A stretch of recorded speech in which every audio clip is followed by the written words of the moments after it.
En busca de Anima. Por Corrado Malanga. En mis investigaciones sobre la existencia de los alienígenas y su interferencia en los seres humanos he encontrado a menudo discursos acerca del alma. El alma es a lo que aspiran y quieren sustraer los alienígenas, pero que no todos los seres humanos la poseen. Las más importantes familias de la Tierra, cuyos miembros están privados de alma, con el fin de obtener un poco de alma de los alienígenas, respaldaron el proyecto y los alienígenas usan a los humanos con alma, y les proporcionan algunos de los distintos poderes del mundo para vivir, ambos, la vida eterna. Esto, que es tan fantástico e increíble, es lo que escribí en mi trabajo anterior, pero soy muy consciente del hecho de que las pocas líneas escritas solo me pueden clasificar como un loco alucinado. También tengo claro que estas declaraciones se puede utilizar contra mí, para prohibirme en toda la galaxia. La primera sensación es de pánico. Me gustaría comunicar cualquier dato que considero muy importante, pero no estoy seguro de que la comunicación pueda tener éxito, podría ser mañana prohibido como loco. Vengo de una formación de estudios de Galileo y no creía que Platón fuera un personaje digno de atención. Durante mis estudios, nunca había hablado en profundidad de él, así que me enteré de él después de más de 50 años. Lo descubrí por casualidad, porque la hipnosis regresiva sobre los abducidos por extraterrestres siempre va en una sola dirección, la existencia de algo que llamamos, por convención y conveniencia, el alma.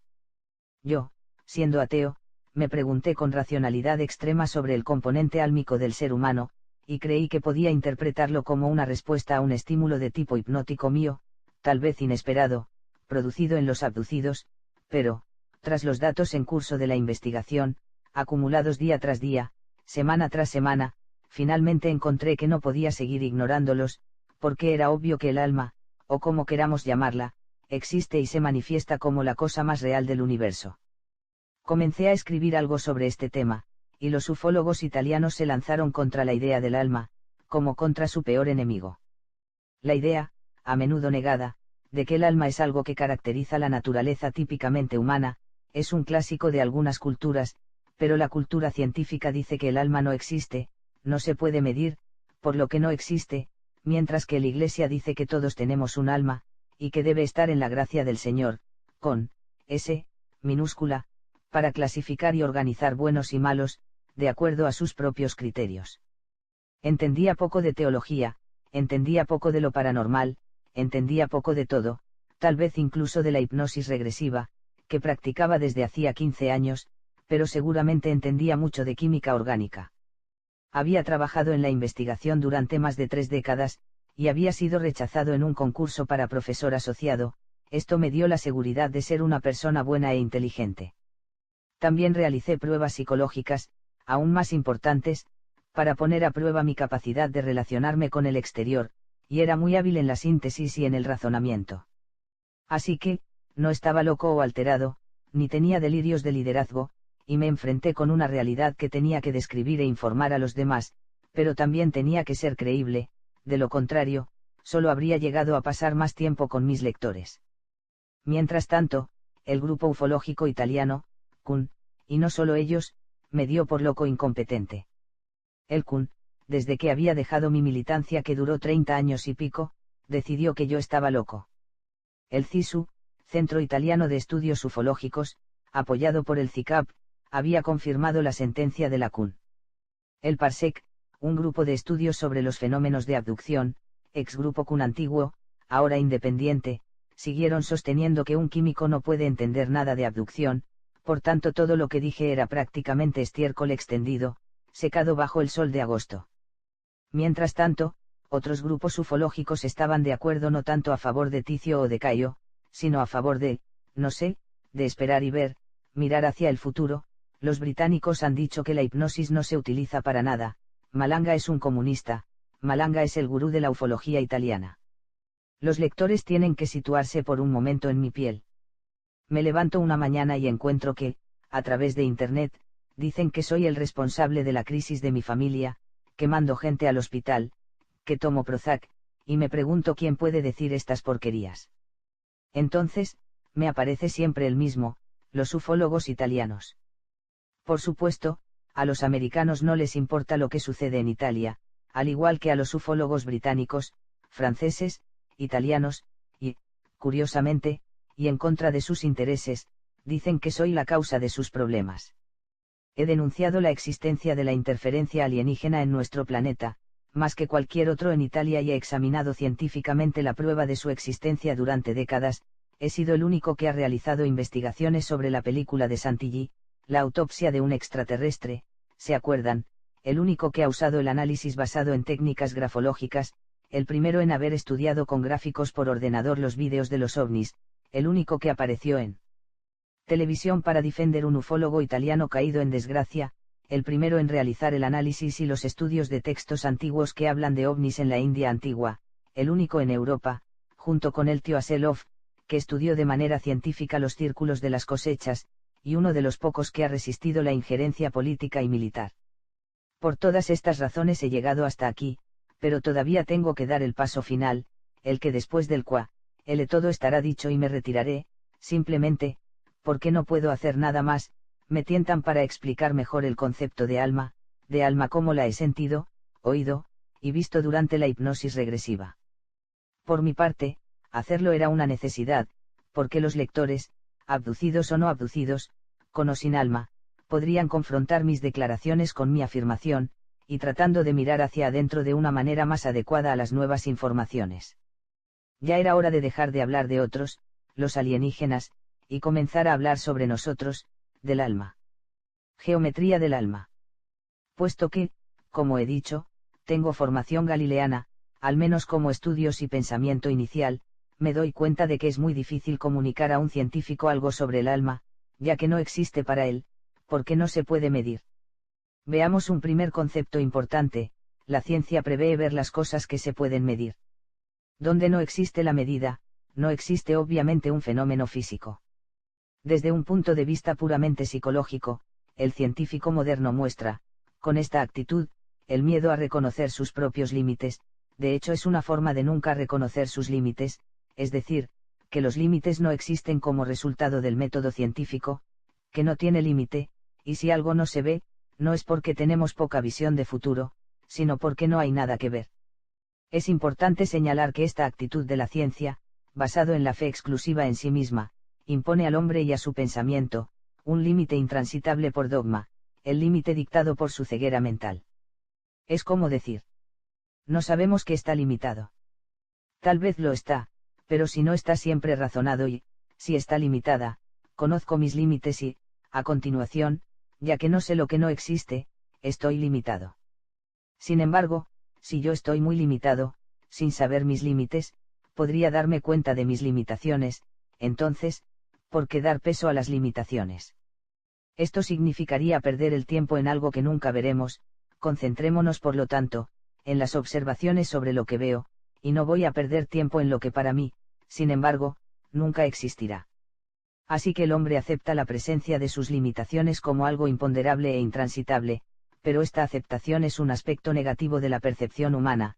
Intervenir, en la psique de la ciencia moderna, la disonancia cognitiva, que tiende a transformar la negatividad en positividad. En este caso, la limitación se convierte en un activo valioso para el creyente, que dice: afortunadamente, Dios en su gran sabiduría, se ha limitado, así que nadie puede hacerse daño haciendo cosas que lamentamos, como comer el fruto del árbol de la vida. Los ecologistas dirán, sin embargo, que es bueno que usted no sepa todas las leyes de la física, porque tiende a destruir al hombre mismo, sin saber cómo aprovechar las fuerzas de la naturaleza como se le ha dado. El hombre es también un hombre tecnológico, a menudo inmaduro y, mientras estudia, siempre termina haciendo explotar la bomba atómica en sus manos. Del joven iniciado que está a punto de tomar una ruta diferente se dirá: ¿qué quieres saber de la ciencia? ¿Cuántos de nuestra edad comprenden que no todos pueden hacer una carrera, sino solo los que tengan más méritos, donde, mérito, significa, iguales a nosotros? Por lo tanto, para seguir un principio importante de la psicología elemental según el que, si uno quiere entender a otros, debemos hablar su idioma, algunos estudiosos de fenómenos paranormales, en un intento de probar la existencia del alma también en el mundo científico, tratan de aplicar los métodos de la ciencia para el estudio de esta esencia, tratando de fotografiar o pesar, o hablar a través de técnicas espiritistas, con equipo de grabación con tecnología avanzada. No se dan cuenta, sin embargo, y caen en la trampa de ser científicos. El científico, de hecho, no admite sus limitaciones y, si decía que el alma no existe, no puede volver sobre sus pasos. Entonces, como hace el brazo secular de la Iglesia Católica con el dogma de la infalibilidad del Papa, no puede escuchar a los que divulgan el hecho de la existencia de algo que él dice que no existe. También se utiliza el método científico, sin saber que esto limita, ni siquiera entiende dónde está equivocado y, a menudo, con difíciles experimentos que no siempre conducen a nada. Antes de hacer comentarios, por lo tanto, debe ser restaurado al método científico, si todavía se puede llamar así. Una de las cosas que el hombre comprende más fácilmente es el diseño, la imagen, el icono, ya que se involucra, en un segundo tiempo, el significado del símbolo, que se convierte en arquetipo, donde el concepto de arquetipo es primordial, considerado individualmente y autoconsistente, sin ser apoyado por otra cosa. El arquetipo, del que hablamos a menudo, no puede ser expresado por el ser humano si no es en forma indirecta, y pronto veremos por qué, pero, a diferencia de la imagen, que se apoya en 3 dimensiones, el color y el sentido simbólico que proporciona el arquetipo es, en cambio, el primer productor de las características mencionadas arriba, y por encima de esto, existe solamente lo que lo produce, la voluntad. El arquetipo depende solamente del acto de la voluntad que lo crea, por tanto el arquetipo no tiene dimensiones, porque está fuera. El arquetipo no es ni energía, ni tiempo, ni espacio, porque estos 3 son los componentes únicos para crear el universo. Hablar de un arquetipo, entonces, se convierte en inadecuado y restrictivo, ya que se encuentra más allá de los confines de lo descriptible, lo visible, lo ponderable. Hablar de los arquetipos es como hablar sobre el alma, y, sin embargo, contrariamente a lo que sucede con el alma, el científico moderno entiende el significado del arquetipo. Lo incluye, pero no lo entiende, porque lo siente dentro de sí mismo cuando hace un descubrimiento científico, cuando se da cuenta que este fenómeno físico que es tal vez descriptible en cierto modo, pero incluso antes, cuando se da cuenta de la existencia del fenómeno físico, en un momento, y por un momento fuera del tiempo y el espacio, siente la necesidad de entender que ha llegado desde el exterior. El científico descubre esta sensación cada vez que comprende, y se le pasa cada vez que lo prueba, un momento después de haberlo probado, porque es capaz de clasificarlos de acuerdo con los principios de su ciencia. En la práctica, se niegan mucho más a su alrededor. Niegan la presencia de una sensación, porque los sentimientos no se pueden medir y, si no se pueden medir, entonces no existen, entonces, su cerebro automáticamente moldea la idea de sentimiento. La idea de que la sensación se debe evitar, ya que resultó difícil de alcanzar, entran en contradicción con el comportamiento humano en cada momento de su existencia. El hombre sufre, ama, llora, lucha, se enoja y debe tratar un sinnúmero de emociones, ¿cómo ocultarlo? La ciencia responde simplemente relegando el papel de la sensación de tener algo que nombrar, y definir una distorsión de su verdadera esencia. Si el sentimiento no tiene espacio, ni tiempo, ni energía, le dará espacio, tiempo y energía. Algunos pueden hablar del enamoramiento, porque algunas estructuras del cerebro, a veces, son sometidas a ciertos estímulos, y segregan endorfinas como respuesta bioquímica, produciendo algunas sensaciones extrañas bajo el nombre de enamoramiento. Enamorarse, para la ciencia oficial, es como tener hambre. El enamoramiento se convierte en una necesidad del cuerpo, cuando en realidad es una necesidad del alma, pero como tal no puede ser reconocido, aunque incluso exista el alma. Entonces nació la idea de crear, teniendo siempre en mente las normas de comunicación descubiertas por Erikson, un modelo, comprensible pero ampliado respecto a lo existente, capaz de describir cualquier cosa que se llame alma, y aún antes, cualquier cosa que se llame arquetipo. De aquí parte la idea de formular la existencia de nuestro universo, no como expresión solo del espacio, tiempo y energía, sino añadiendo otro elemento, la conciencia. Porque nadie había visto nunca en el laboratorio la conciencia. Simple, porque el eje se encuentra en ella, más allá de nuestro sistema físico, siendo la conciencia de naturaleza física, y por lo tanto medible. En este contexto, se limita a la percepción. Por conciencia se entiende un eje de coordenadas que se encuentra colocado en el arquetipo, como el tiempo se compone de cronones, la conciencia se compone de arquetipos, todavía se sostiene que la conciencia se mide, y es definitivamente incorrecto. El tiempo, el espacio o la energía se miden, pero no la conciencia. De hecho, tiempo, espacio y energía son mutables y representan lo que he denominado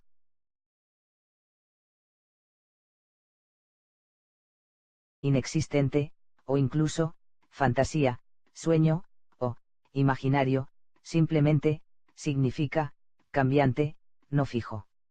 La parte real de nuestro universo está representada, en cambio, en su eje de la conciencia. La conciencia es real, porque es inmutable. Siendo inmutable, no se puede medir, no tiene sentido medir lo que nunca cambia. Fue, es y será, ¿cuál es la medida de algo inmutable? El tiempo tiene un significado de las cosas que varían su posición en el espacio y o en su energía, y no es definible para lo que permanece inmóvil e inmutable. Estoy tratando de usar el lenguaje simbólico del científico, con la esperanza de que me sigan por lo menos hasta este punto, por lo que las fórmulas de la física no estarían mal, pero solo parcialmente, ya que describen muy bien la parte virtual del universo, pero sería incapaz de describir la realidad de la conciencia. El hombre, desde el interior de la parte virtual del universo, hasta ahora erróneamente lo único considerado como existente, tendría una visión mínima del eje de conciencia, que está fuera de la virtualidad, y por lo tanto no va a entender la verdadera esencia. Pero el eje de la conciencia aún se dejaría sentir a través de las sensaciones. Las sensaciones serían un tipo de producto que generan los arquetipos en la virtualidad del ser humano. A su vez, los arquetipos serían producidos por actos de voluntad, que se generarían a partir de la conciencia. Un modelo pseudogeométrico de este tipo podría ayudar a comprender la estructura del alma. ¿Por qué se llama modelo pseudogeométrico? Porque en realidad, la geometría es virtual y también estoy tratando de describir la conciencia como algo geométrico, un eje, es decir, virtual. No podemos, en el interior de la virtualidad, describir la realidad de ninguna manera, ya que ésta no puede ser descrita, sino solo percibida.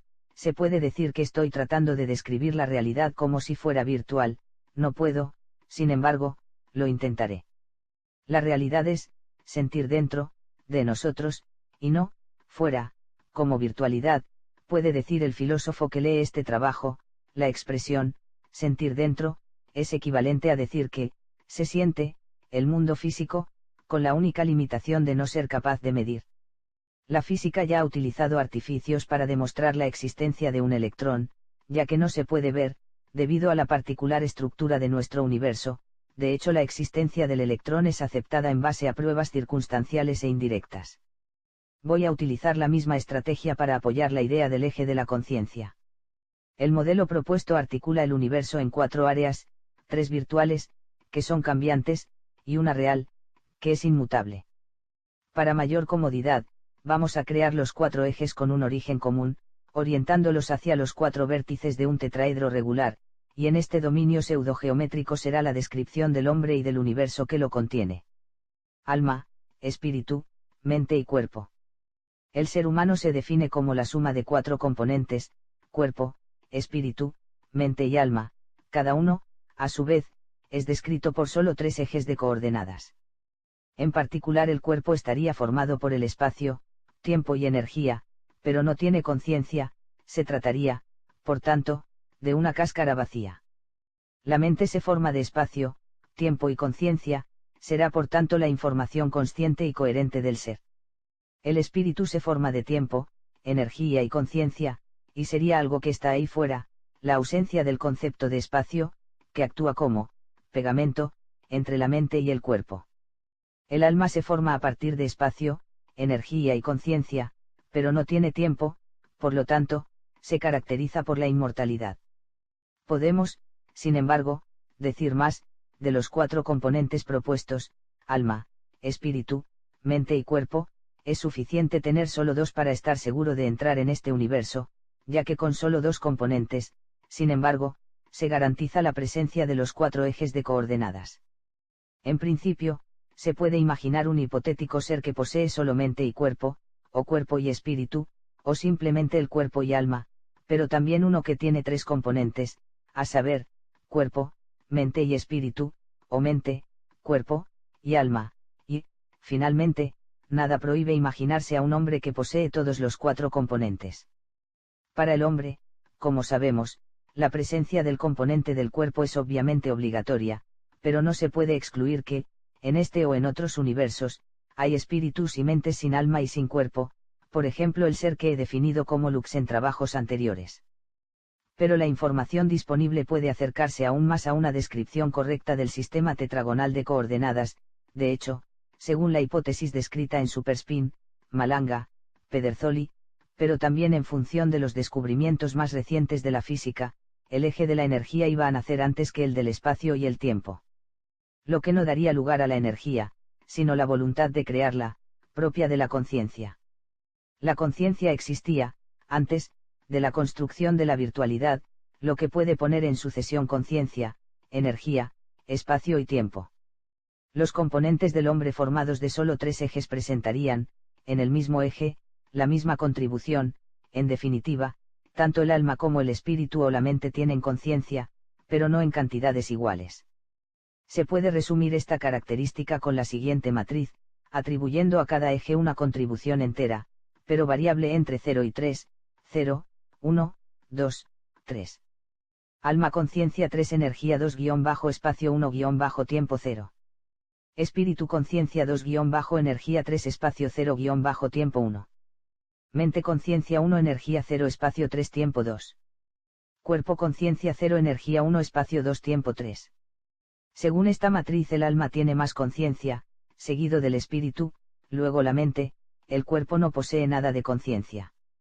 Por otro lado, el alma no tiene una contribución temporal y es la más longeva, seguida por el espíritu, la mente y el cuerpo que refleja la máxima medida del tiempo. Se ve fácilmente que la matriz tiene dos líneas diagonales que valen, respectivamente, 3 y 0. En otras palabras, estamos buscando a una matriz que describe un tetraedro en el que tres de sus lados son iguales a 0 y ortogonales entre sí, pero colocados en dos planos paralelos con respecto al observador que mira desde fuera del tetraedro. Esta sería la representación del hombre completo, en el que cada uno de los cuatro componentes están conectados con los otros tres. Cada cara del tetraedro representa el dominio de uno de los cuatro componentes que caracterizan al hombre completo. Alma conciencia y energía conciencia y espacio energía y espacio.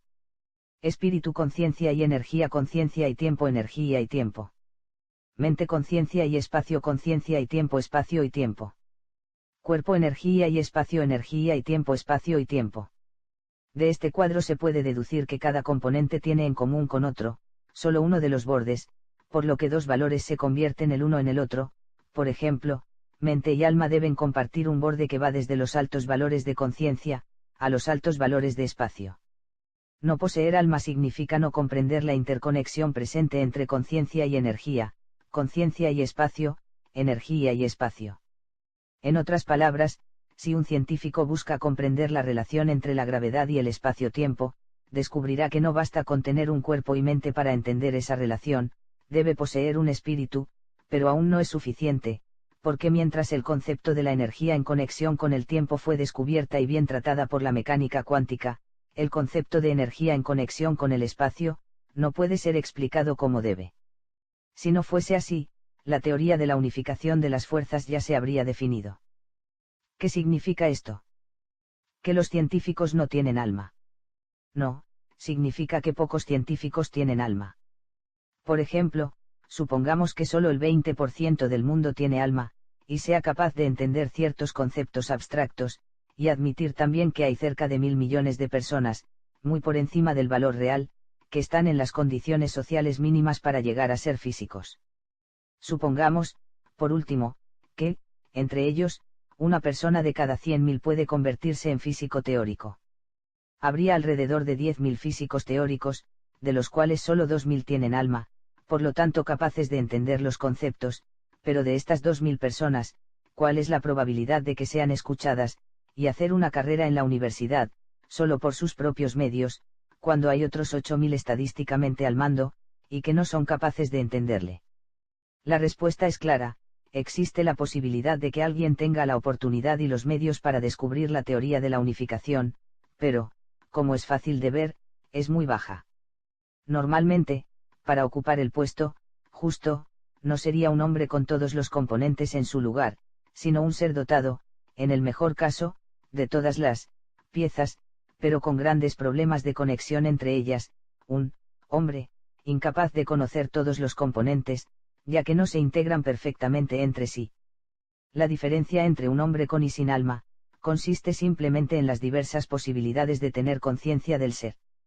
El alma, de hecho, aporta una valiosa contribución de valor 3 al eje de la conciencia, mientras que el valor espíritu, es solo de 2. Estos valores son totalmente arbitrarios, y aún no sé si la escala lineal propuesta por mí es la correcta. Todos los seres hechos de por lo menos 2 partes disfrutan, por último, una parte eterna, conciencia de hecho, pero los que poseen el alma tendrían un componente que puede existir hasta el fin del universo. El alma, de acuerdo con estas definiciones, es inmortal, pero no eterna. La eternidad depende solo de la presencia de la conciencia, que es algo que está fuera de la realidad virtual y mutable. La conciencia fue, es y siempre será. Si usted posee una parte de la conciencia, dispone de una parte de la eternidad, en otras palabras, es parte del Creador. Tenga en cuenta que en este contexto geométrico, si se posee alma, puede no haber conciencia de poseerla, por lo tanto, sería como si no la hubiera. Podría ser más autoconsciente alguien que tiene un espíritu evolucionado, pero no el alma, en lugar de uno que posee el alma y el espíritu solo evolucionado. Evolución, significa, por supuesto, la capacidad de ser consciente de sí mismo. En cualquier caso, aquellos que poseen alma tendrían, en esencia, la capacidad de entender los conceptos que cualquier persona que no la posee, nunca podría entender. Si tiene alma, tiene la capacidad de entender porque tiene los recursos, y los requisitos, y dice que lo hace, o que lo quiere hacer. Si no tiene alma, no podrá entender nunca todo hasta el fondo. El hombre simétrico. El sistema de descripción geométrica de la persona humana tiene una característica interesante, de la que seguramente se perdió la mayor parte. El hombre está construido de manera ópticamente activa. ¿Qué significa? El concepto de actividad óptica está íntimamente ligada a la forma en que se construyó el universo. Los aminoácidos y los azúcares, por ejemplo, son compuestos biológicos muy importantes y ópticamente activos. Todo se basa en un concepto geométrico. Podrá, a primera vista, parecer extraño, pero el tetraedro representado encima tiene 2 formas, se podría decir, por haber cometido un pequeño error de dicción, pero no se superponen. De hecho, hay una imagen en el espejo de ese tetraedro que no es comparable a ella, y si 2 cifras no son geométricamente superponibles, son matemáticamente cosas diferentes, como la imagen de abajo. Este fenómeno, bien conocido en química orgánica, se denomina fenómeno de actividad óptica. De hecho, la luz que incide sobre una molécula con una estructura sin planos de simetría, como un tetraedro, así como una molécula de cloro, bromo, de fluorometano, se desvía. El fenómeno se hace visible cuando se utiliza luz polarizada elípticamente. Una de las 2 moléculas de imagen espejo rota el plano de luz polarizada a la derecha y a la izquierda, ambos del mismo ángulo. Si hay 2 diferentes moléculas de cloro, bromo, fluorometano, es posible que también haya 2 tipos de hombre, una imagen especular de la otra. Esto es porque el hombre se compone de 4 componentes, no de 3 o 2. 4 que no se solapan y no se extiende al mismo nivel, que inevitablemente producen la ausencia de un plano de simetría, o, más correctamente, un centro de inversión. El hombre, de hecho, es ópticamente activo en todas sus manifestaciones, porque está hecho de moléculas ópticamente activas.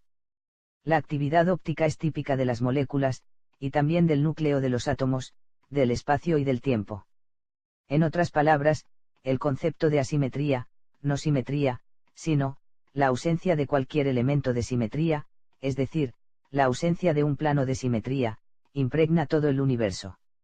Así que, para la conclusión de que, al parecer, de nuestra parte del universo, ya sea la derecha o la izquierda del espejo que no sabemos, el hombre es disimétrico.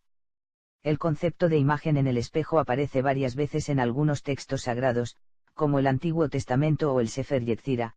El primero de ellos dice claramente que el Creador hizo al hombre a su imagen y semejanza, y en el segundo se afirma que Dios la estampó en el hombre creado con los moldes, y la forma es, por supuesto, la imagen especular del molde, llamado en hebreo autiut. ¿Qué valor se puede dar, sin embargo, en este contexto, a los antiguos textos sagrados que empiezan a tener muy poco valor y cuya lectura se hace, sin embargo, en interés esotérico. Está claro que el concepto de imagen en el espejo es un símbolo y, que a continuación produce un arquetipo. ¿Por qué creer a los que, hace unos pocos miles de años, escribieron algo que, hoy en día, parece plausible y científico? Porque el que escribió el libro, fue movido por un conocimiento interno de sí mismo, un conocimiento arquetípico. En otras palabras, él no sabía lo que estaba escribiendo, pero sabía que lo que estaba escrito era correcto, si se interpretaba correctamente. El análisis de la interpretación de los arquetipos nos dice que cualquiera que sea el producto final de la comunicación, ya sea visual, auditiva o cinestésica, si se interpreta más allá de los cambios en la forma estética, se produce la misma sensación, el arquetipo original, que es el mismo mensaje de partida. ¿Y por qué un ser humano unos pocos miles de años atrás, hubiera tenido que describir, aunque de una manera muy ingenua, la actividad óptica? Desde donde se podía llegar a algunas ideas. De la única cosa que lo sabe todo, su componente álmico, o más bien la conciencia del alma, es una parte de Dios que está dentro de nosotros. En un hombre no están conectadas todas las partes de la comunicación que el alma puede tentar establecer con la conciencia general que se basa en un canal de comunicación único, uno de los arquetipos, que se transforma en símbolos, que a su vez producirá colores, de los cuales, posteriormente, las imágenes al final nacerán, va a crear los fonemas. Así que un hombre primitivo de conciencia desarrollada es potencialmente igual a un científico de hoy, con una diferencia: el científico ya no lee o interpreta sus instintos, sus sentimientos, y confía solo en el lóbulo izquierdo de su cerebro. El hombre primitivo, sabiendo pocas matemáticas, se fía de su sensación, la sensación interior, y tiene una visión del universo que no tiene nada que envidiar, aunque diferente al de la astrofísica actual. En un artículo anterior he tratado de demostrar que Leonardo, en la Última Cena, sin saberlo, de hecho, revela algo muy distinto, el símbolo del árbol de la vida eterna. Nuestro computador, cuando diseña el ADN, simplemente vuelve a rediseñar el árbol de la vida, lo mismo que hace Leonardo, no sabe cómo diseñar el ADN, que no conoce, pero arquetípicamente su alma, a través del traductor, su mente, transforma en icono su sensación interna. De la misma manera, el dios egipcio Tot hace que el diseño del caduceo sea el símbolo del hombre eterno. De la misma manera, la Kundalini india representa ahora una vuelta al árbol de la vida, y así sucesivamente. El alma, con su propia presencia, constantemente advierte al hombre, y monotemáticamente, desde hace miles de años que centra la atención en su ADN, que le hace comprender la verdadera esencia, no solo como una molécula orgánica, sino como algo más, algo que también contiene la verdadera realidad, invisible para el científico, que utiliza solo el lóbulo izquierdo y, a veces mucho más visible a un chamán, que utiliza solo el lóbulo derecho de su cerebro. Pero se abandona el concepto de hombre geométrico, y la consiguiente alma geométrica, para buscar rastros de sangre en la psique humana. Alma como psique. Psique y soma son, para los antiguos filósofos griegos, lo correspondiente a alma y cuerpo. A estos dos aspectos del ser humano se le asignan 1000 significados, y desde Platón a Plotino, desde Yuna Hillman, tienden a ser la descripción perfecta de estos dos aspectos, tratando de comprender las interacciones que sobre todo el alma tiene con el resto del ser. Un interesante tratado de James Hillman, titulado Alma, Edificio. Adelphi, 1985, Milano, describe el verdadero significado del alma según Jung, y propone un concepto aún más lógico y ampliado. Jung dice: el alma escucha continuamente la buena intención de la conciencia, creando una vida privada en triste contraste con la deslumbrante persona. Si parto del presupuesto que, estos son solo fantasías, nunca tendrá en cuenta la manifestación de mi alma como algo más que tontas debilidades. Pero si parto del principio de que el mundo está fuera, tengo, que lógicamente, aceptar los problemas e inconvenientes que vienen de dentro como otros síntomas de una defectuosa adaptación a la condición de aquel mundo interior. En otras palabras, el alma, que viene representada como la quinta esencia del color del aire, Hillman, y cuyo efecto final de la realidad de la psique con aquella soma, y el descubrimiento de que esta fantasía que realmente está sucediendo, no es menos real que cualquiera de nosotros cuando se siente verdaderamente el mismo. El sueño entonces, y quien lo produce, el alma, se convierte en real, es real, Porque el interior y exterior son la misma cosa. Si hablo un momento sobre las ideas de Jung y Hillman, inmediatamente me doy cuenta de que su trabajo da lugar a la misma percepción de alma que he adquirido a través de los experimentos hipnóticos de los últimos 10 años. En sus palabras, de hecho, ya existe, la distinción entre la realidad real y realidad virtual, aunque vagamente insinuado. Pero Jung se da cuenta de que la fantasía representada en el alma, no es menos real que lo que existe fuera de nosotros. No hay que olvidar que la física de Bohm, J. Krishnamurti, Don Bohm, en Dove il tempo finisse, Ubaldini Editore, 1986, Roma, llegó mucho después del nacimiento de la idea del universo holográfico y virtual, que aún no ha sido aceptado por la ciencia en los últimos 10 años. He creado el método Simbad, que pone el alma en medio de una pantalla en donde la virtualidad interna se convierte, momento a momento, igual y comparable a la virtualidad externa interaccionando con él, y también fuera de nosotros. Dentro, crea la habitación a partir de la conferencia, y fuera interactúa con la virtualidad del militar y del alienígena, modificando y relacionándose con el alma misma. El alma crea imágenes y su componente conciencial, la única aparentemente de la realidad real e inmutable, crea y modifica la virtualidad del dominio espacio-tiempo-energía. El alma crea un dominio espacio-tiempo-energía virtual, que da forma y vida, y golpea y hace realidad todo lo que sucede. Esto le llevará fácilmente a los datos proporcionados por la virtualidad externa a nosotros, se codifican y se convierten en la virtualidad interna, para poder reproyectar al exterior modificado. Pero pasemos a Jung. El instinto reflexivo significa inclinarse hacia atrás, el hecho de que la reflexión que lleva el estímulo hasta que se somete a la interferencia de la carga instintiva reflexión y volverse hacia el interior, donde el resultado es la formación de una serie de contenidos a estado derivada, en lo que podremos llamar reflexión o deliberación. A través del instinto reflexivo, el estímulo es más o menos completamente transformado en un contenido psíquico, que se convierte en una experiencia. Pero volver atrás es mirar hacia adentro, de espaldas al mundo y sus estímulos para dedicar la atención a las imágenes internas. Tenga en cuenta que el arquetipo es la imagen espejo del alma. La autoimagen del alma en el espejo. El alma es como el aire, invisible para los demás, aunque se refleja en sí misma. El arquetipo del aire está, lo he subrayado varias veces, vinculado con el simbolismo del alma y también Dios, para dar vida a un objeto inanimado. Anemos, en griego antiguo, es el aire, el anemómetro es un instrumento que mide la intensidad del viento. Cuando uno se muere, es el último aliento, para simbolizar la liberación del alma. El alma no se ve, pero hay una manera de retratar arquetipos, el espejo. El diablo, dicen, no tiene alma y, de hecho, si se pasa por delante del espejo, no presenta la imagen de sí mismo reflejada, como es tradicional también en el vampiro, los muertos vivientes. Quien no tiene alma, no tiene imagen en el espejo.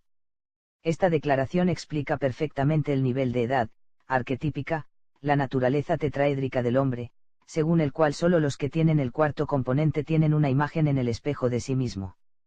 Si un ser solo está compuesto de espíritu, mente y cuerpo, habría un plano de simetría, y por lo tanto, su imagen en el espejo sería idéntica al lado de la imagen del espejo, es decir, no existen diferencias de imagen en el espejo del yo. Jung lo sabe, y también lo hacen los que hacen los cuentos de hadas clásicos, y leyendas que se cuentan a los niños, porque las historias son una mezcla de arquetipos y símbolos que el alma crea. El alma encuentra una manera de dar su propia descripción del universo, a través del mito, la leyenda, fábula, en el idioma comprensible para todos los seres vivos de este universo, los arquetipos. La mente convierte el arquetipo en el simbolismo, que se convierte en imágenes o fonemas, pero para todas las culturas del universo, si tiene alma posee un sonido doble, uno y su imagen especular, que, sin embargo, no tiene nada que ver con el doble identificado de Steiner en Arqueosofía. El simbolismo de la historia continúa con la historia de Narciso mirando al lago. El agua actúa como un espejo, se trata de mirarse a sí mismo y su búsqueda de imágenes, pero no puede encontrar lo que quiere, se acerca al agua para ver mejor, pero no ve lo que está buscando, e inexorablemente, se ahoga. El significado simbólico de la historia es claro, Narciso no tiene alma. Si no se posee alma solo se ve el soma, el cuerpo, pero no la psique. Él muere, porque no puede hacer otra cosa, porque solo los que tienen alma son inmortales, muere en el agua, un símbolo, ya que no sabe nadar, o no sabe cómo pensar. El símbolo del agua, de hecho, se refiere al arquetipo de la mente. Se trata de una persona que, sin un alma, está carente de creatividad. ¿Cuántas veces usted ha dicho, para mantenerme a flote en la vida haría cualquier cosa?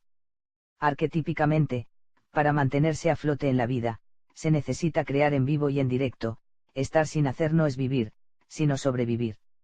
El concepto de alma creativa también se describe en la obra de Hillman, El Códice de Yanima, Edificio. Adelphi, en los que la idea de base se superpone con la de Daimon, una creatividad que cada uno tiene dentro de sí mismo para producir, o tratar de presentar registros que tienen el propósito de la vida, el propósito decidido por el Daimon mismo antes de encarnar en un ser humano. Si usted piensa acerca de este concepto, decididamente muy difícil de digerir, se expresa por uno de los psicoanalistas más destacados del mundo, pero se trata de la conocida imagen del alma que se me apareció en el trabajo basado en el uso de la hipnosis regresiva. Añadido a la experiencia de algún psicólogo que usa el espejo como un objeto casi transicional, estimulando al paciente a hablar y ventilar, justo enfrente de un espejo. Edera Yanima, di Stefano Salvatizzi, Edificio. Le Pleiadi, 2004. El inconsciente, en este caso, emerge completamente y el inconsciente es el lugar donde reside el alma, James Hillman, en L'anima del mondo e il pensiero del cuore, Edificio. Adelphi, Milano, 2002.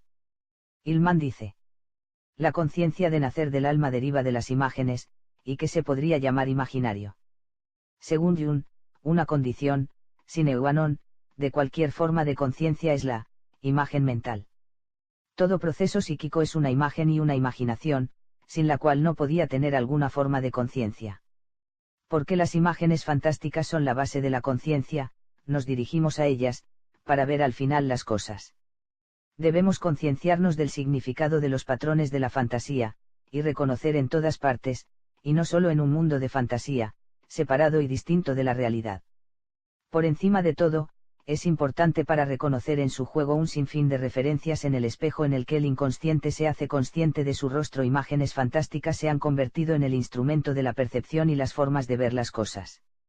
En el método Simbad, a través del simbolismo fantástico, se reconstruye la realidad de la cosa. Reconocer la fantasía, quiere decir aceptar el hecho de que no son fantasía, sino una realidad por derecho propio. El alma se puede perder. No es nada seguro que un hombre deba por fuerza tener alma. El alma es como el espíritu, esperamos que descienda sobre nosotros y permanezca allí por siempre, dicen los católicos haciendo clara referencia al hecho de que no todo el mundo lo posee.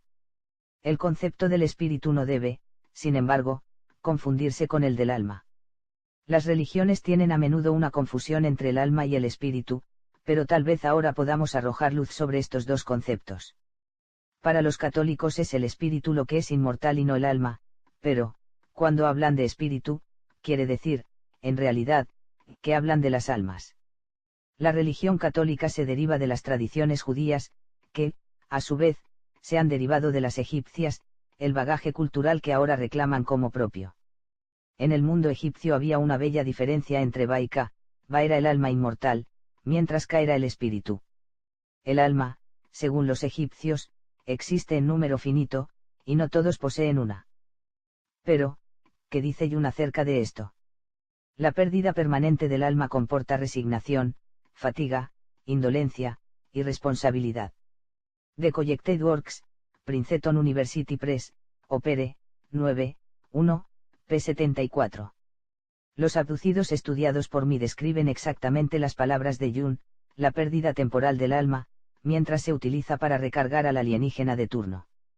El estado de cansancio que afecta al sujeto después de la abducción es una característica clásica, mientras un buen contacto con el alma, obtenido con la meditación trascendental o la hipnosis, produce en los mismos individuos, un aumento de la capacidad mental, constructiva, racional, física, al parecer casi ilimitada.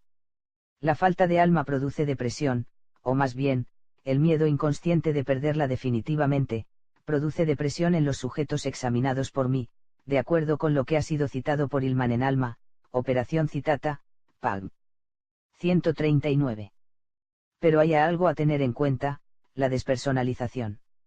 La despersonalización, según Hillman, deriva del hecho de que el ser humano privado de su alma pierde la motivación para vivir. Si se está despersonalizado, se entiende, por eso, que la verdadera personalidad reside en el alma antes que en cualquier otro lugar. Hillman dice: me refiero a los estados de apatía, aburrimiento, sequedad y cansancio, de la resignación, esa sensación de no creer en su valor y no atención, el sentido de que nada importa y todo, por dentro y por fuera, es lo más vacío. Jung atribuye todo esto al arquetipo del alma y, de hecho, describe el alma como un factor en el verdadero sentido de la palabra. No puede ser hecho por el hombre, añade Jung, pero es siempre el elemento a priori de su estado de ánimo, reacciones e impulsos, y todo lo que es espontáneo en la vida psíquica. Es algo que tiene que vivir su propia vida y que es una vida que está detrás de la conciencia y que nunca puede ser integrada con esta, pero de la que, más bien, la conciencia emerge. Perder el alma quiere decir perder el contacto con Dios. Esta es otra frase que escribe Jung, hablando del inconsciente, es una frase que hace que te des cuenta de cómo el alma tiene una necesidad, que se encuentra en algún lugar del hombre, así como la mente está conectada con el cerebro y colocada allí, el alma está conectada con el corazón humano y se coloca allí. Para los pueblos primitivos, cualquiera que sea el nombre que dan al alma, reside en el corazón humano, y rasgar el corazón significa privar al enemigo del alma. Es evidente que en este simbolismo se esconde otro: el corazón es el órgano del cuerpo humano, soma, cuyo latido el hombre siempre ha sabido ser influenciado por las emociones. Las emociones son una prerrogativa del alma, esa, para Jung, es la personificación de la emoción, y debo decir que para mí es lo mismo. El alma, en la hipnosis, muestra los sentimientos llevados al límite, de modo incontenible. Tener alma es sentir el universo fuera del sentido habitual mediado por el lóbulo izquierdo del cerebro, que es racional. Sentir con el lóbulo derecho, el del alma, es diferente, se considera, de hecho, y no perciben, al igual que uno de nuestros sentidos comunes, sentir por dentro y no sentir fuera. La percepción exterior es el producto de nuestros sentidos, que miden lo que ocurre fuera de la barrera del soma. Sentir por dentro es igual a escuchar el mensaje del alma mundial, de todas aquellas almas que conforman la singularidad del alma. En otras palabras, sentir con el lóbulo derecho, significa escuchar la voz del universo en su totalidad viviente. En consecuencia, el componente álmico no se encuentra realmente en el corazón, ni tampoco en el cerebro, reino indiscutible de la mente, sino en el inconsciente.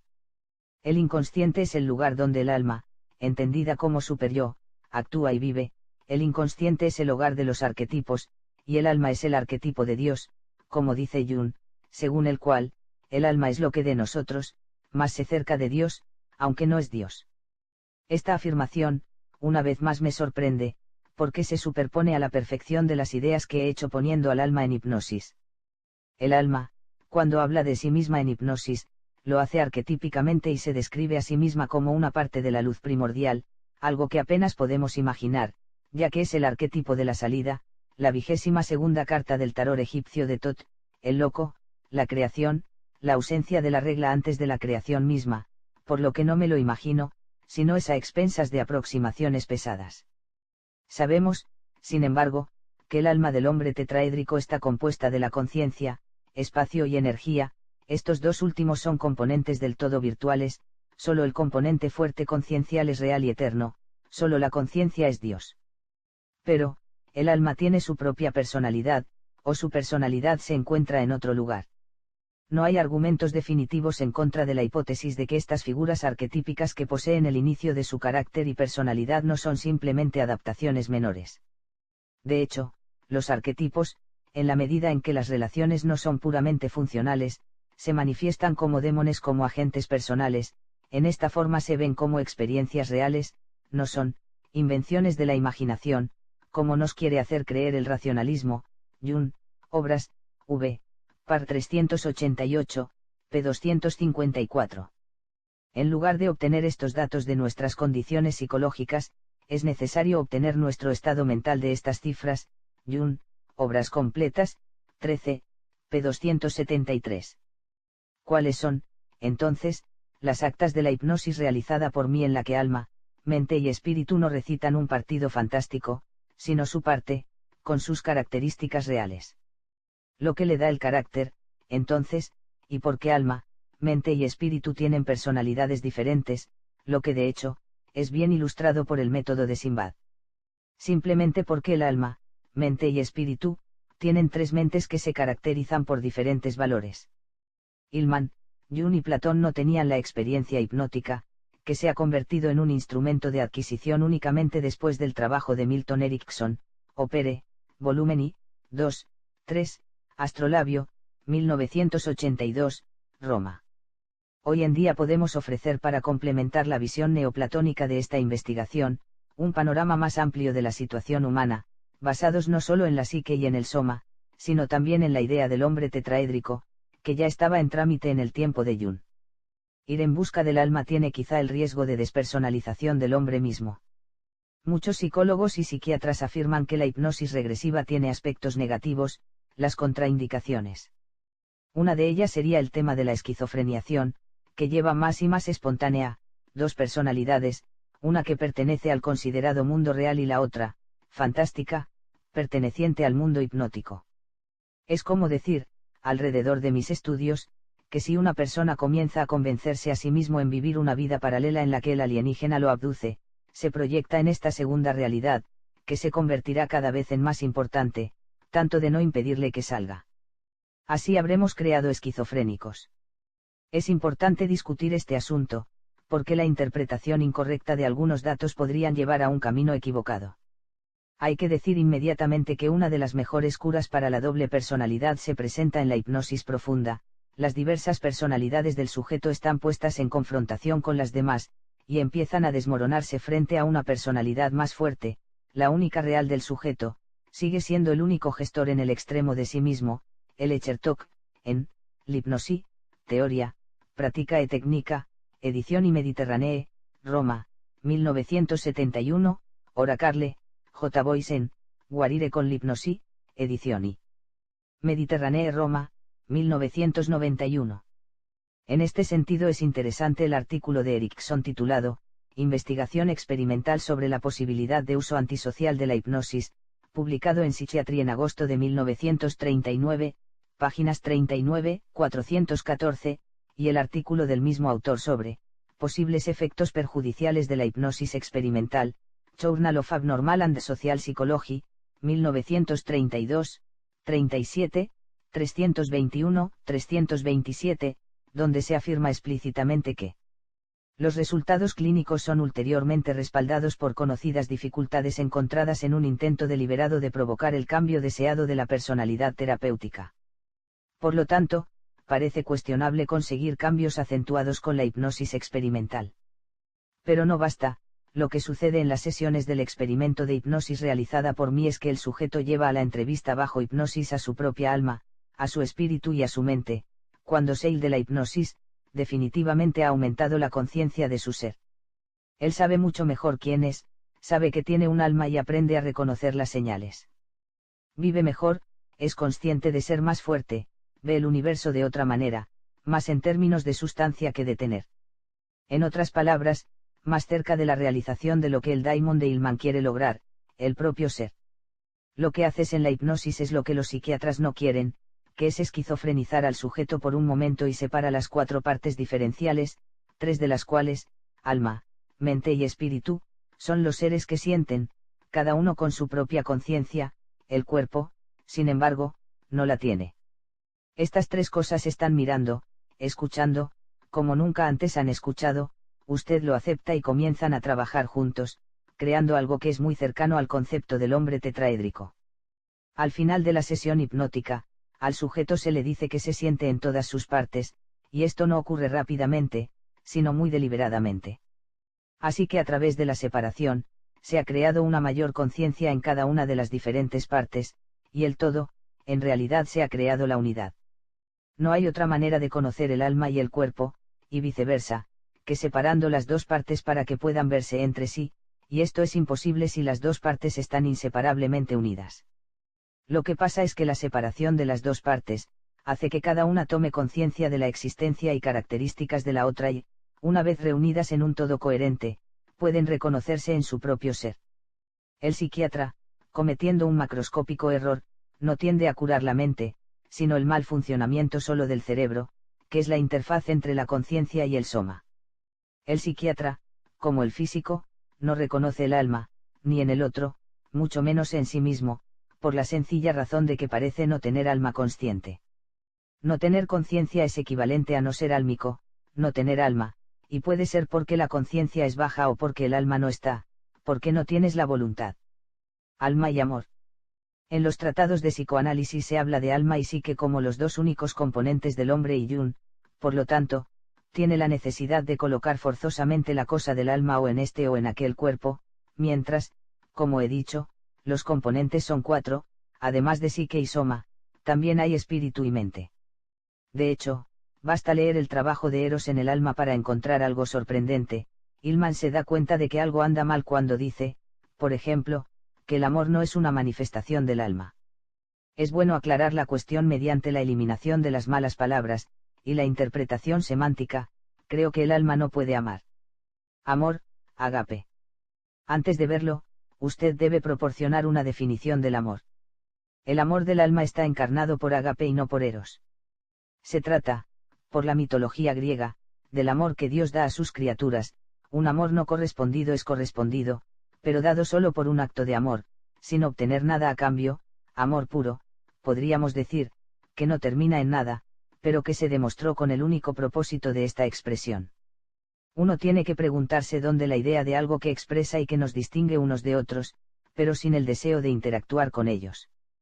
Porque, en otras palabras, cuando el alma debe amar algo, se crea una interacción de un solo sentido, sin estar sujetos a la bidireccionalidad de la relación. Para responder a esta cuestión, el concepto de alma debe ser ampliado y hay que mencionar otra característica, la unicidad. No existen tantas almas, sino una sola alma con tantas derivaciones más o menos consciente de sí mismas, por lo que el alma, el amor compartido, se haría con ella misma. La justificación arquetípica de ágape, el amor divino, es dado de hecho por Dios, y son la misma cosa, y es sólo un sentido del amor ágape, que describe la satisfacción del reconocimiento del alma. Esto sucede, por ejemplo, incluso en la hipnosis profunda, cuando el alma se distingue del resto, y admite ser un ser sin nombre. No tiene sentido nombrar una cosa si está sola. El significado de un nombre es cuando se debe distinguir entre al menos dos, pero una sola alma se divide en muchas partes, sin embargo, es una, y por lo tanto no tiene nombre. El alma, o mejor dicho, la parte que se encuentra a veces, si se reconoce en la otra parte de él, se alegra de reconocerse a sí mismo, y se mueve en el reconocimiento, porque recuerda su propia soledad, y expresa su compasión por sí misma.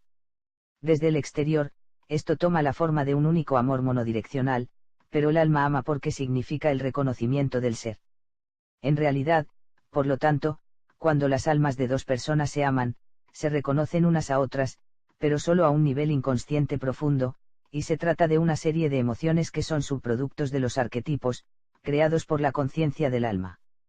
El alma interpreta el arquetipo del amor universal, porque es en sí misma universal, ágape porque el alma es una. La unicidad del alma y, en mi opinión, la causa de todos los efectos, paranormales, de metacomunicación mental. Una vez despierto, de hecho, el alma es capaz de identificarse con otro que lo tiene también.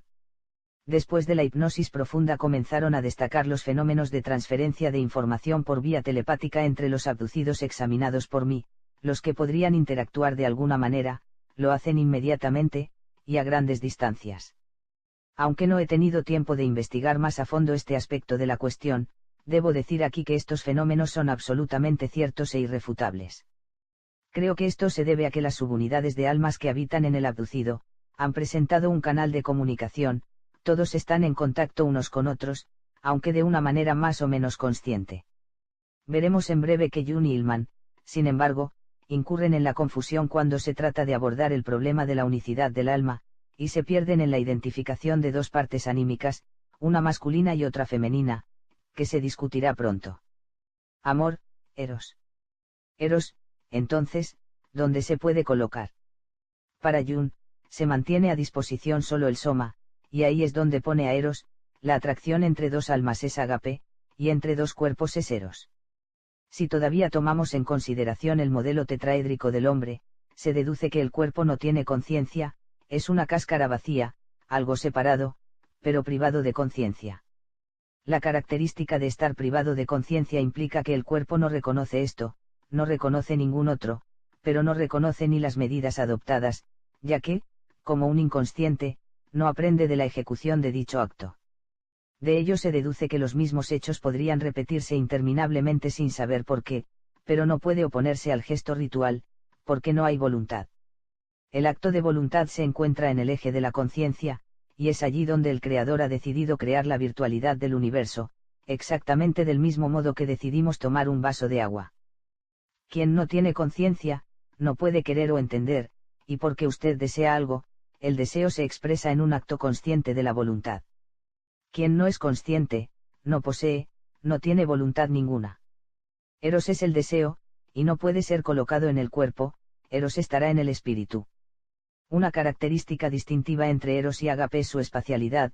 Ágape es el amor más allá de la barrera del tiempo, y el alma no tiene tiempo, mientras que Eros no tiene barreras de espacio, pero se ve afectado por el tiempo. Eros no es para siempre, pero se puede considerar presente en todas partes. Ágape usa el sentimiento del alma, mientras que Eros usa el sentimiento del cuerpo, y actúa sobre el cuerpo.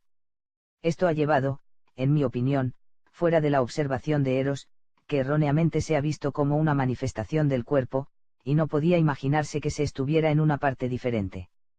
Eros se manifiesta en el cuerpo, pero, no siendo del cuerpo, se expresa también en el espíritu. A menudo, la estimulación erótica, de hecho, nace solo de una característica particular del cuerpo, también por gestos simples, para enfatizar que el cuerpo es solo un lugar donde Eros tiende a manifestarse. El gesto es la hija del simbolismo arquetípico, producido por la conciencia del espíritu. Una mala relación corporal no sería, erótica, sino, gráfica, sirviendo la imagen de la postura para alimentar el contenido. Animus, ánima. Mucha confusión se puede hacer si tenemos en cuenta las definiciones que tanto Jung como Neumann, Neumann, la Grande Madre, Fenomenologia delle Configurazioni Femminili degli Inconscio, Astrolabio, Roma, 1981, han dado del alma femenina y masculina. Se habla, de hecho, más exactamente, de una parte masculino y de otra femenina presente en el alma. Se dice también que el hombre tiene ánima y la mujer tiene animus para compensar, y que el ánima es una, pero animus hay muchas. La pesadilla de la mujer consiste en un ejército de demonios masculinos, la pesadilla del hombre es una mujer vampiro, Jung, Opere, 7, Pac 221. En este sentido, Hillman, en sintonía con Binswanger, creen que se pueden describir estas diferentes propiedades del animus y el ánima para comparar la sexualidad masculina y femenina, porque, dice, el huevo es uno solo, mientras que los espermatozoides son muchos. Ora Binswanger, in Positive Aspect of the Animus, Spring, 1963, 82, 101. La mujer es más decididamente monógama que el hombre en las relaciones, pero estas actitudes serían compensadas en el inconsciente, en posiciones contrasensuales. En otras palabras, Jung dice que en cada hombre y cada mujer hay una parte del sexo opuesto, las dos partes se identificaron con el ánima y el animus, pero estas dos entidades no tienen nada que ver con el alma.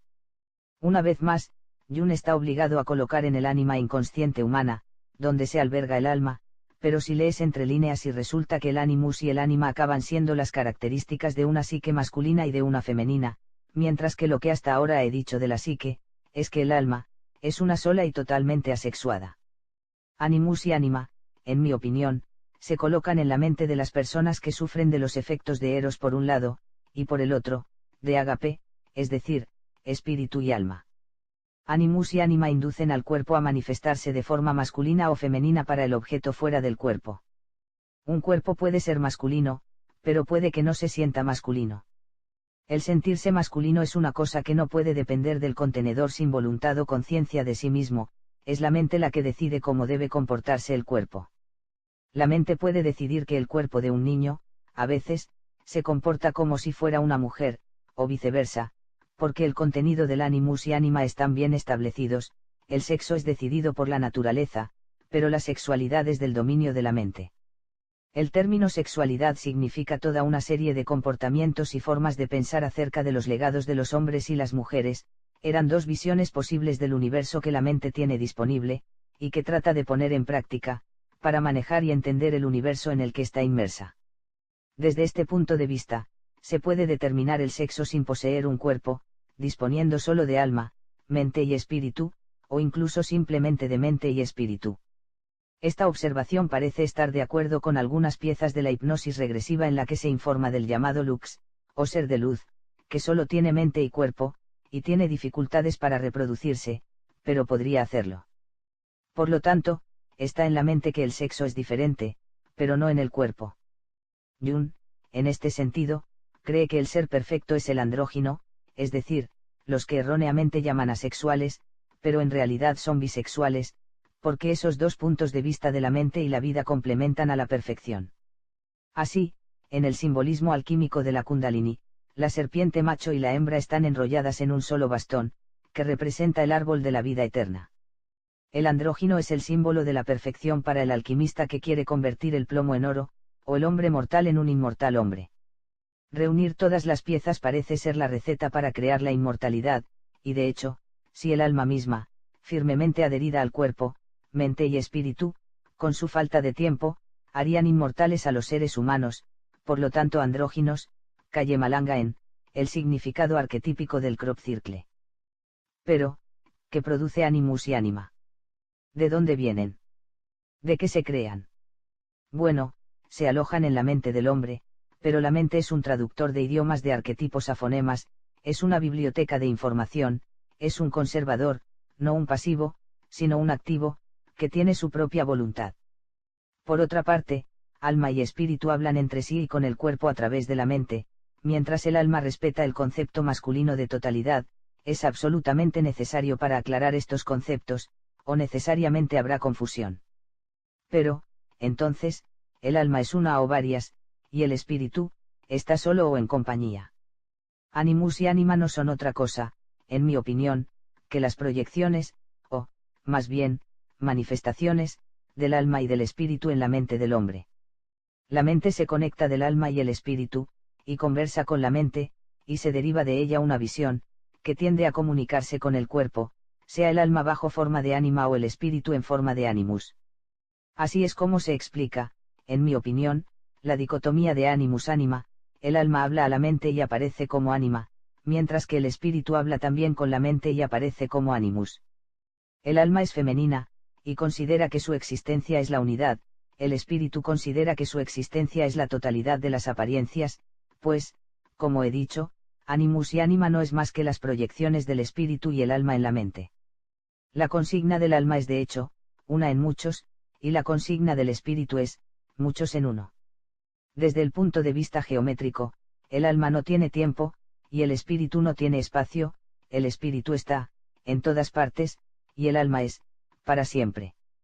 No debe usarse los términos ánima y animus, sino alma y espíritu, indicando la proyección del alma y el espíritu en la mente, en los que el macho es el espíritu, y la hembra es el alma. Todos los que han estado utilizando el método Simbad, han imaginado el espíritu como masculino y el alma como femenina. Relacionarse.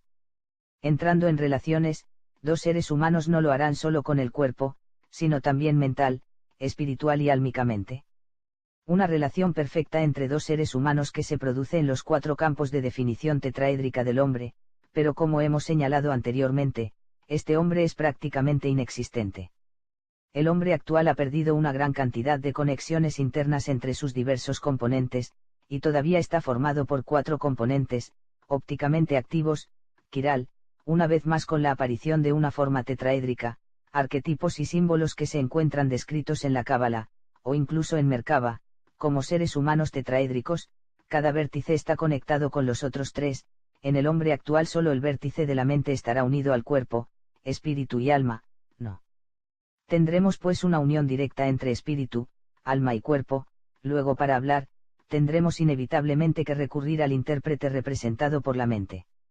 En la mente, los arquetipos se transforman en símbolos y, a continuación, por último, en movimientos del cuerpo. El hombre actual tiene muchos de los vínculos necesarios para una mejor comprensión de sí mismo, y sería esta misma falta de conciencia la que hace posible que el alienígena parasite al abducido. Así que las relaciones no serán fáciles dentro de cada ser humano que tiene estos 4 componentes, de hecho, como están las cosas, sería imposible, y no puede ser tan fácil relacionarse con los demás. Supongamos que 2 seres humanos pueden entrar en relación real entre ellos, los 4 componentes de uno reconocerían los componentes correspondientes de los demás. En los informes que consideramos, normal, que es incompleto, falso, puede entrar en una relación solo el cuerpo y la mente, o mente y el espíritu, e incluso la mente y el alma. El resultado es una relación que es principalmente física o espiritual o álmica.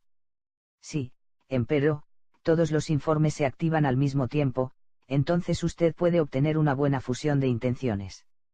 En cuanto a los supuestos del superspin, Malanga, Pederzoli, espacio, tiempo, energía y conciencia, girar todos a la misma velocidad angular, esto sería una fusión total de las rotaciones, por lo que ya no existe solo un par de seres humanos, sino una unidad total.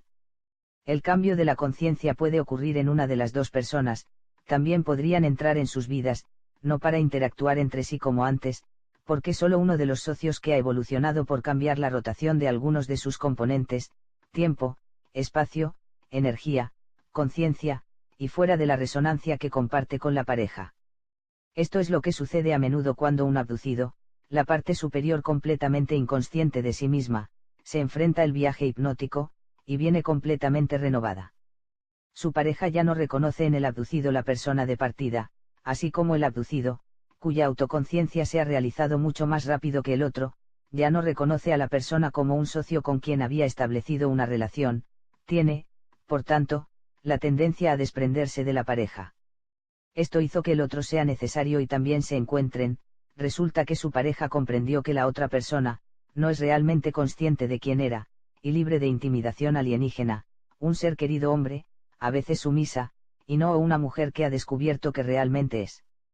La aceptación del cambio es difícil de cultivar para la pareja, y ésta afirma que el crecimiento se produce con el dolor del abandono, o el conocimiento de estar mejor que antes. Los socios, en conclusión, se debe adaptar, si aceptan el verdadero carácter del abducido el descubrimiento de él como una relación nueva y fuerte, real y duradera que la anterior. Conclusiones. Sentí la necesidad de escribir este trabajo como psicosomáticos, en los últimos meses, más y más personas han estado haciendo preguntas acerca del alma. Me di cuenta de que lo más difícil de digerir sobre los extraterrestres y su interferencia, secuestro, no fue tanto el hecho de que los alienígenas explotan a los seres humanos, este aspecto del caso había sido aceptado por todos los participantes. Lo que no acaba de ir por ese no era todo lo que el alma, evidentemente, porque hizo poner automáticamente en tela de juicio la igualdad de los seres humanos, los que se creen más inteligentes que otro, ese podrían imaginar no tener alma. De ello se desprende una ruptura entre los secuestrados, sin duda con alma, y los otros. Pero los otros, ¿qué son? Y, es importante tener alma. Tener algo más, se considera una virtud, porque los seres humanos se basan en tener, no entienden que el alma no se puede tener, solo se puede ser alma, no se puede ser almado si se trata de otra cosa. Muchos en el nivel inconsciente, han rechazado la idea de estar sin un alma, porque estamos convencidos de que pretender ser un sin alma, no solo es ser diferente, sino estar en el lado equivocado. Antes al abducido se le identificó como un desafortunado y diferente, y todos estaban dispuestos a mostrar compasión y simpatía por su situación, difícil de vivir. Hoy las cosas han cambiado y el abducido se considera un afortunado, porque tiene el alma, y se fundó una supuesta escuela de pensamiento de la envidia. La disonancia cognitiva ha sido el deseo de utilizar el producto a modo de no existente, como si no hubiera existido, no habiendo esperanza de que el castillo de naipes construido por el escritor caiga, y permanezca de pie con la esperanza del alma. Así que se empezó a sentir que lo que él dijo fue el resultado de la locura, y ha tratado de trivializar el sufrimiento de los secuestrados, reduciéndolos a la esquizofrenia simple. La impresión que tuve es que la disonancia cognitiva de los que saben, en un nivel inconsciente, que no tienen alma, se rebelan contra esta situación y contextos, más o menos abiertamente. Ser o no ser almado no es importante, sino solo a aquellos que pueden entender el alma. Otros, de hecho, carecen de los requisitos previos para entender, carece de una fuerte conciencia, que, en la mayoría de los casos, es, o parece marcar la diferencia. De hecho, todos son eternos, porque todo es conciencia. Quien tiene alma tiene más conciencia y es inmortal, eso es todo. La diferencia entre la inmortalidad y la eternidad en este punto, es importante, y necesita ser aclarada. La conciencia es la parte de Dios que llevamos, y es la realidad verdadera e inmutable en su eternidad. El alma es inmortal, pero con el tiempo, el universo terminará también, solo su conciencia, como la del espíritu y la mente, se guardará y seguirá siendo. También un componente de los alienígenas es eterno, pero, en la actualidad, al no tener alma, son como los seres humanos que quieren tener, y no saben que lo importante es ser o llegar a ser. En otras palabras, son totalmente inconscientes, de ahí que acabamos de llamarlos estúpidos. Como he dicho antes, son estúpidos los que hacen el mal a los demás, sin obtener ningún beneficio para ellos mismos. Pero, muchos ufólogos italianos parecen caer en esa categoría, y lo tenía que decir, por fin.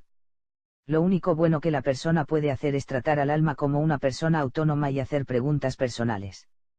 Y me refiero a esto como una técnica adecuada.